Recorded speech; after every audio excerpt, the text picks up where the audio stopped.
আজকে মূলত যে বিষয়টা নিয়ে কথা বলবো, যে প্রথমে যে বিষয়টা নিয়ে কথা বলতে চাই, যে খাদানের যে বিষয়টা, যে মেকার্সদের পক্ষ থেকে যে জিনিসটা কোট করা হয়েছে, যে 15 কোটি টাকা ইনকাম করেছে বক্স অফিসের থেকে। তা এই নিয়ে তোমাদের কি মতামত আছে, সেটা একটুখানি তোমরা যদি জানাও তাহলে ভালো হয়। প্রথমে যদি দেবজ্যোতি তার কাছে আসি, তাহলে দেবজ্যোতি দা একটুখানি বলো। দেখ, আমার পার্সোনালি মনে হয় যে যদি দেখ বক্স অফিস ফিগার যেহেতু 100% কোনোদিনই বলা পসিবল নয়, সেক্ষেত্রে যদি কিছুটা সোকল্ড জল মেশানো মানে কিছুটা যদি বাড়িয়ে বলা হয়, সেটা যদি সিনেমাটাকে একটা প্রমোশনাল এজ দেয়, যেরকম আমরা দেখি 10 কোটি টাকা, 15 কোটি টাকা, বা বলিউডে 100 কোটি ক্লাব, 1000 কোটি club, this gives the film a marketing advantage. তো সেরকম ভাবে যদি করা হয় এবং জলের পরিমাণটা যদি মানে একটা লেভেল অব্দি মেশানো হয়, তাতে আমার অসুবিধা নেই। বাট হ্যাঁ, খাদানের ক্ষেত্রে তো একটা বড় রকমের ডিসপ্যারিটি চোখে তো পড়ছে। 2.5 কোটি যদি মাল্টিপ্লেক্স চ্যানেল, মাল্টিপ্লেক্স চেন থেকে কালেকশন হয়, ন্যাশনাল মাল্টিপ্লেক্স, আর 16 কোটি যদি মানে ওভারঅল কালেকশন হয়, তো there is a big disparity. কারণ আমরা জানি সেই পরিমাণ সিঙ্গেল স্ক্রিনই নেই।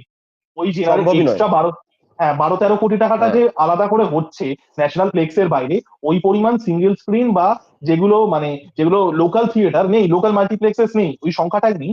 তো অবভিয়াসলি সেখানে তো একটা কোয়েশ্চেন চিহ্ন ওঠে। এবং কোথাও গিয়ে যে এর আগে যে একটা বক্স অফিসে সাকসেসফুল হয়েছিল বহুরূপী সিনেমাটা, সেটার থেকে কোথাও গিয়ে একটা মানে গাজোয়ারি করে বেশি দেখাতে হবে, মানে এটা খুবই মানে একটা খুব পেটি একটা অ্যাটেম্প্ট বলে আমার মনে হয়েছে।